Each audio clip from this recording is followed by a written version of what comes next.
반갑습니다. 민족화해협력 범국민협의회 대표 상임의장 김홍걸입니다. 그동안에 제가 정치에도 발을 들였고 이 한반도 평화 통일 운동에도 또 참여를 했지만 이렇게 이 나이 청소년들의 모임에 오기는 처음입니다. 그렇기 때문에 더 좀 뜻깊고 반가운 것 같습니다.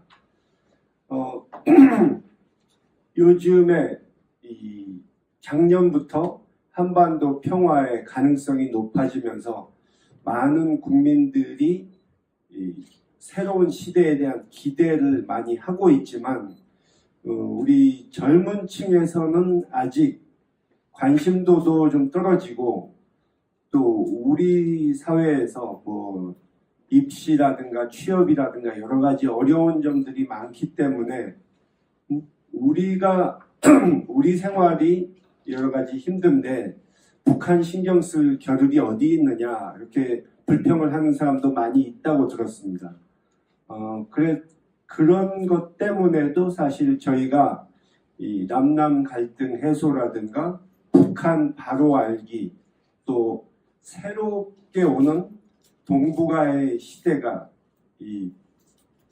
얼마나 우리에게 큰 가능성을 주는 것인지 열심히 지금 캠페인을 시작하려고 합니다. 여러분이 뭐 작년에 보도는 많이 보셨겠지만 이제 한반도에서 전쟁이 날 수 있다 하는 그런 위험성은 사라졌습니다. 이제 다시는 이 북측에서 미사일을 쏘고 핵실험을 하고 미국이 또 그것을 막기 위해서 선제 공격을 하지 않을까, 그러다가 전쟁 나지 않을까, 이런 걱정은 할 필요가 없어졌습니다. 물론 북한과 미국이 합의를 해서 이 핵 문제가 깨끗이 해결되고 평화협정이 체결되는 그 순간까지 가려면 여러 가지 어려움이 있을 것이고 또 시간이 좀 걸리겠지만 절대 과거의 그 어두웠던 그런 상황으로는 돌아가지 않는다 하는 말씀을 드릴 수가 있고요. 또 얼마 안 있으면 북한의 김정은 위원장과 트럼프 대통령이 만날 것이고 다음 회담을 하게 되면 지난 여름처럼 두 사람이 이 선언적인 내용만 얘기하고 실제 손에 잡히는 성과 없이 그냥 헤어지는 그런 일은 생기지 않을 것입니다. 그렇게 성과 없이 헤어질 가능성이 있다면 아예 만나지도 않겠죠. 그렇기 때문에 북미 회담이 약 한 달 후에 열리고 또 김정은 위원장이 서울에 답방을 하게 되면 그 다음부터는 아마 이 남북 간의 교류도 급물살을 타게 되고 한반도 평화의 길로 우리가 빠르게 갈 수 있을 것이라고 믿습니다. 금년 한 해에 정말 할 일이 많이 있습니다. 우리 민화협에서도 여러 가지 사업을 계획하고 있는데 3.1운동 100주년을 맞아서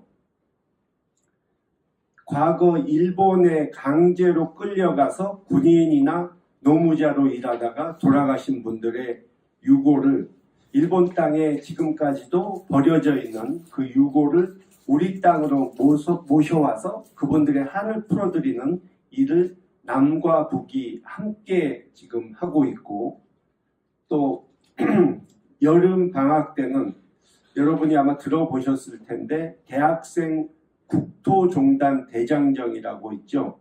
그것을 이제 북한 땅까지 들어가서 하는 것으로 북측과 합의를 받습니다. 그래서 우리나라 대학생들이 북한 땅에서 북쪽의 대학생들과 함께 걸으면서 유적을 답사하고 명승지를 구경하고 이렇게 돌아올 수 있는 행사를 지금 준비 중입니다.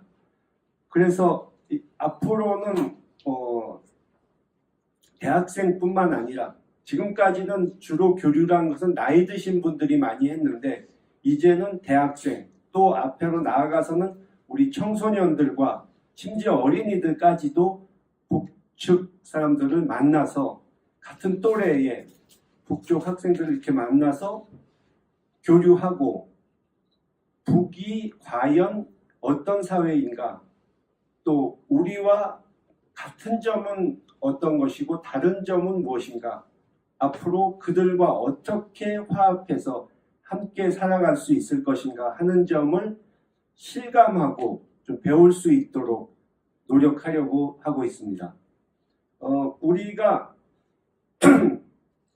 아까 얘기한 것처럼 우리 사회에서 우리끼리 잘 살면 됐지 북한 신경 쓸 겨를이 어디에 있느냐 또 북한과 본격적으로 교류를 하게 되고 통일을 준비하게 된다면 북쪽을 우리가 먹여 살려야 되는데 우리도 힘든데 북쪽 도와줄 여유가 어디 있느냐 이렇게 생각하는 사람들이 많이 있는 것 같은데 현실은 그렇지가 않습니다. 어차피 한반도에 평화가 오고 또 동북아에 정말 새로운 시대가 열리는 것은 바꿀 수가 없는 이제 확실하게 결정된 운명인데 우리가 그 시대에 대비를 하고 적응할 생각을 하지 않으면은 결국 새로운 시대가 열렸을 때 우리는 주인공이 되지 못하고 구경꾼으로 전락할 수밖에 없는 것입니다. 사실 우리가 이 남북한 평화 교류 시대, 이 한반도의 새로운 시대를 만들고 그것을 우리 대한민국 측이 주도해서 나갈 수 있는 절호의 기회가 있었는데 그것을 이미 놓쳐버렸습니다. 그러니까 2000년 6.15 정상회담 이후에 남북 관계가 좋아지고 교류가 활성화됐을 때 북쪽이 그때는 전적으로 우리에게 의존을 하고 우리가 주도적으로 끌고 갈 수 있는 기회가 있었지만 아슬아슬하게 그 당시에 미국 클린턴 대통령이 평양을 방문하려다가 그것이 무산된 후로 계속 핵 문제가 불거지면서 상황이 악화되고 해가지고 그 기회를 놓쳤습니다. 그때는 순조롭게만 됐다면 지금쯤 통일을 생각하고 그것도 우리 남측이 주도하는 형태의 통일을 만들어낼 수도 있었는데 그 절호의 기회를 놓친 것입니다. 그러니까 외부적인 요인, 국제정치적 요인도 많이 작용했고 우리 남쪽에서도 지금도 똑같은 소리 하지만 북한을 믿을 수 없다. 북한에 퍼주기 해서는 안 된다. 이런 말 하다가 좋은 기회를 놓친 것입니다. 근데 이제는 그렇게 상황이 쉽지가 않습니다.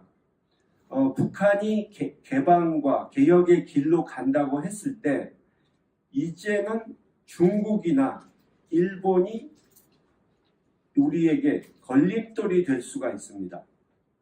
일본의 경우 우리는 1960년대에 일본과 국교를 정상화했을 때 식민 지배에 대한 배상을 몇 푼 받지 못했습니다. 그때는 우리가 국력도 너무 약했고 돈이 궁했기 때문에 정말 지금으로 생각하면 잔돈푼 받고 끝났는데 북한은 다릅니다. 북한은 200억 불, 그러니까 20조가 넘는 돈을 지금 배상금으로 받을 걸로 예상하고 있고 그것도 최소 미니멈 그 정도 받는다는 얘기입니다.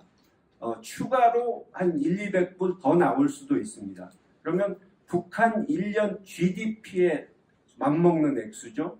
근데 일본은 또 여러분들이 잘 아시지만 굉장히 약은 사람들이라 절대 현찰을 던져주면서 너희들 마음대로 알아서 써라 이렇게 하지 않습니다.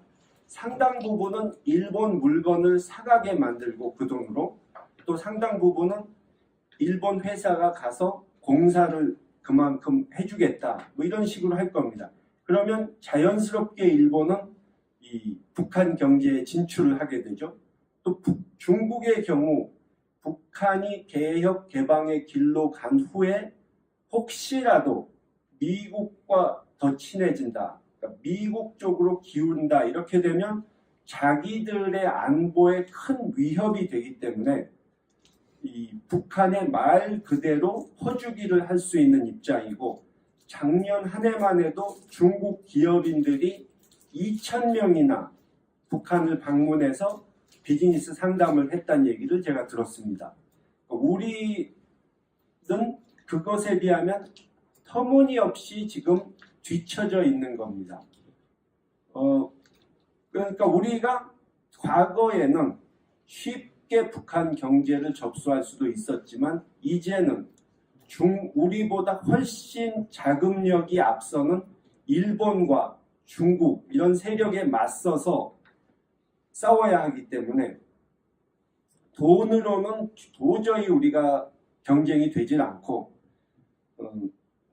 북한에 필요한 아무래도 우리가 문화와 언어가 같으니까 북한 사람들의 사정을 잘 이해하고 장기적으로 남과 북이 같이 윈윈할 수 있는 그런 맞춤형 솔루션을 제공해 줘야만 우리가 앞으로 새로 열리는 동북아의 신경제 시대에 우리 몫을 차지할 수 있고 우리의 역할을 국제적으로 인정받을 수 있는 것입니다.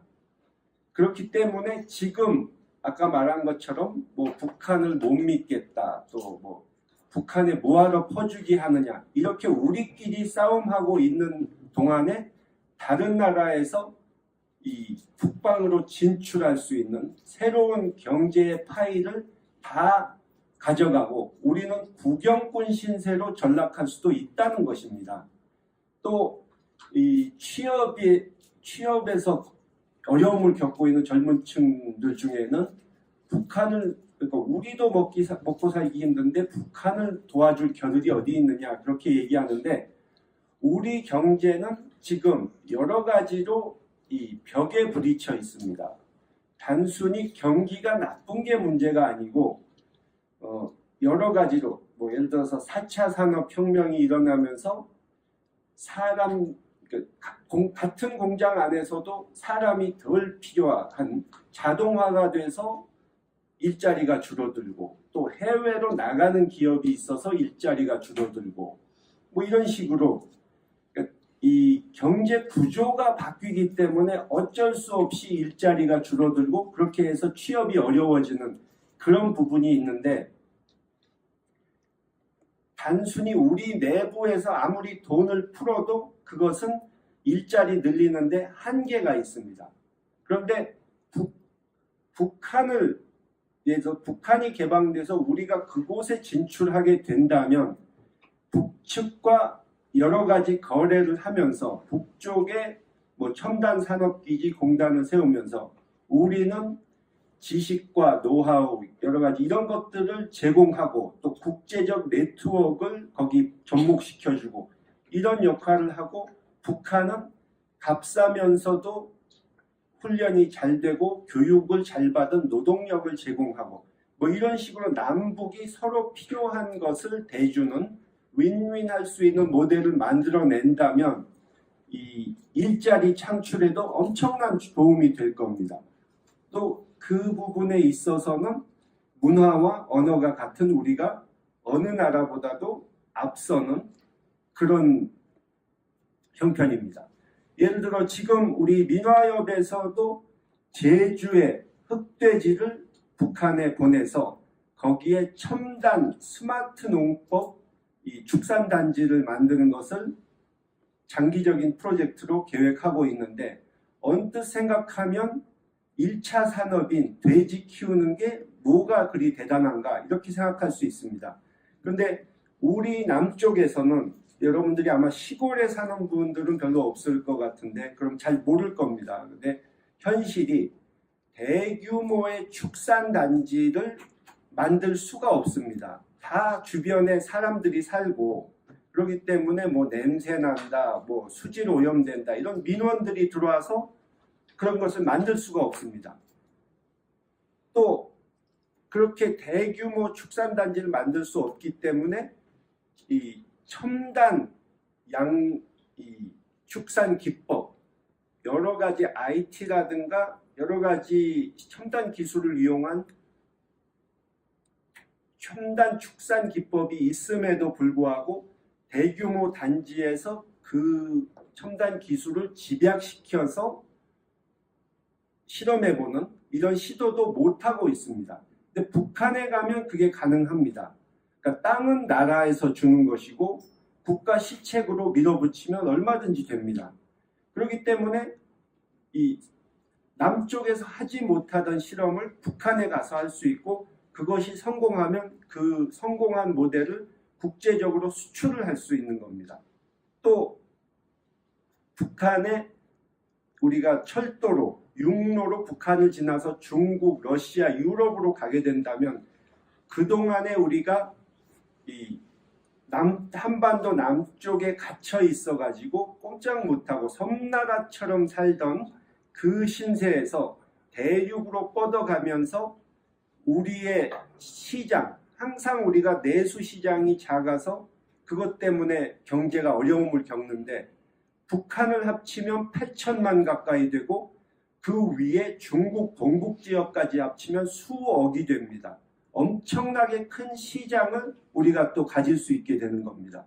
그러니까 이 처음으로 한반도 평화가 이루어지고 동북아시아의 새 시대가 열리는데 한 번도 우리가 가보지 않은 길이라 조심스럽고 두렵고 주저하게 되는 면이 있지만 계속 주저하다가는 우리가 남북의 이 8천만 동포가 제2의 도약을 할 수 있는 우리 민족의 정말 운명을 바꿀 수 있는 제2의 도약기를 놓칠 수도 있다는 그 점을 명심하고 모두가 이 새로운 시대에 어떻게 적응해 나갈 것인지를 지금 고민해야 되는 시점입니다.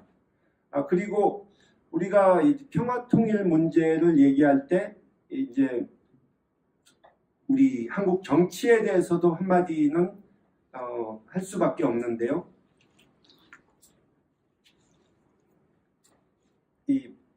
여러분들 보기에도 어른들이 이 정치하는 것이 한심해 보일 때가 많을 겁니다. 답답해 보이기도 하고 쓸데없는 거 가지고 싸움만 하는 것 같고 좀 전에 얘기한 것처럼 나라의 운명이 바뀔 수 있는 이 한반도 평화와 관련된 문제도 서로 당리당략 가지고 싸움만 하고 시간 낭비하는 그런 점이 있는 것 같은데 여러분들이 그 정치를 바꾸려면 지금부터 적극적으로 관심을 가지고 참여를 해야 됩니다. 그냥 앉아서 정치인들 한심하다고 욕만 해서는 절대 바뀌지가 않습니다. 정치인 중에도 물론 문제 많은 사람도 있지만 또 자기의 본분을 지키고 제 역할을 해서 정치인 한 사람이 나라 예산을 수백억, 수천억을 아낄 수 있도록 만들어주는 사람도 있습니다. 그러니까 모든 정치인이 다 썩었다, 다 한심하다 이렇게 얘기하면 이익을 보는 사람은 진짜 한심한 정치인이고 손해를 보는 사람은 제 역할을 하는 훌륭한 정치인들입니다. 그러니까 옥석을 가릴 줄 알아야 한다. 다시 말해서 문제가 많은 정치인은 낙선시키도록 노력해야 되고 훌륭한 정치인은 잘할 수 있도록 격려를 해줘야 된다는 뜻입니다. 무조건 정치판은 다 썩었다. 정치는 지저분한 것이니까 가까이 할 게 못 된다. 이렇게 하면 이 한심한 정치는 절대 나아질 수가 없습니다. 또 이 나이 어린 청소년기 때부터 정치에 대해서 제대로 알고 조금씩 경험을 쌓으면서 나중에 이 정치에 직접 입문할 수도 있다고 저는 생각하는데 언뜻 보면 우리나라 정치 풍토를 보면 다른 분야에서 성공해가지고 유명해지고 인정받은 다음에 뒤늦게 40대 중반, 50대 이렇게 나이 먹어서 정치판에 뛰어드는 경우가 많은데 사실은 그것은 굉장히 바람직하지 못한 경우입니다. 정치도 경험이 있고 어떤 분야나 마찬가지로 경험을 쌓고 그 분야의 전문가가 된 사람이 하는 것이 옳은 겁니다. 다시 말해서 아무리 내가 치과 의사로 뛰어나다 하더라도 갑자기 암 걸린 환자 수술을 할 수가 없는 것이고 내가 아무리 음악에 뛰어나서 피아노를 엄청 잘 친다 하더라도 갑자기 바이올린을 연주를 할 수는 없는 거거든요. 그러니까 자기 정치도 그 분야에서 계속 노력해서 경험을 쌓고 실력을 쌓은 사람이 하는 것이 맞는데 우리나라는 정치를 지저분한 것, 정치하는 사람들은 무슨 건달들 이렇게 잘못된 인식을 갖고 있기 때문에 다른 분야에서 성공한 사람들이 뒤늦게 거기에 발을 들이면 외부에서 참신한 인재가 왔다 이런 식으로 얘기를 합니다. 근데 사실은 젊었을 때부터 정치에 관심을 가지고 그 분야에 공부를 하고 실력을 쌓은 사람이 정치를 하는 것이 가장 바람직한 것입니다. 그렇게 되기 위해서는 우리가 정치를 지저분한 것으로 보지 말고 우리 삶에 꼭 필요한 것으로 생각하고 관심을 가지고 참여를 해야만 됩니다. 미국에서 예를 들어 3년 전에 이 민주당의 샌더스 후보가 아주 소액 헌금만 하는 그런 지지자들을 수십만을 모아서 그 돈으로 부자들의 뭉칫돈을 받는 후보들을 상대로 크게 선전한 적이 있습니다. 그 사람이 그렇게 할 수 있었던 것은 자발적으로 작은 돈이나마 도와주면서 적극적으로 뛰어준 수많은 개미 군단이 있었기 때문인데 그런 정치가 활성화돼야 우리나라 정치도 발전을 한다는 점을 여러분이 기억해야 됩니다. 그렇기 때문에 욕만 하고 피하면 정치는 절대 발전할 수가 없습니다. 또 여러분이 이제 잘 알겠지만 우리나라가 젊은 층이 투표율도 좀 많이 낮은 편입니다. 근데 작년 지방선거나 재작년 대통령 선거에서 좀 나아졌지만 아직도 그렇게 투표율이 낮은 편인데 가만히 생각해보면 젊은 층의 투표율이 사실은 제일 높아야 정상입니다. 왜냐? 우리나라는 나이 많은 어르신들이 투표를 제일 열심히 하는데 정치란 것은 이 선거란 것은 우리의 미래를 결정하는 그런 행사입니다. 어떤 사람을 뽑아서 나라의 정책을 어떻게 정하냐에 따라서 우리의 미래가 바뀔 수 있는데 우리의 미래가 어떤 방향으로 가느냐에 가장 영향을 많이 받는 사람이 젊은 세대입니다. 연세 드신 분들은 사실날이 젊은 세대보다 훨씬 적게 남아있으니까 영향을 많이 안 받죠.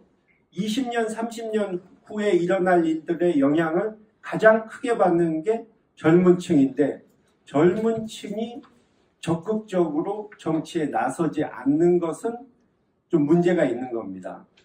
그래서 앞으로는 우리 청소년들도 정치에 관심을 갖고 우리 정치가 바른 길로 갈 수 있도록 작은 힘이라도 보태주기를 바랍니다. 감사합니다.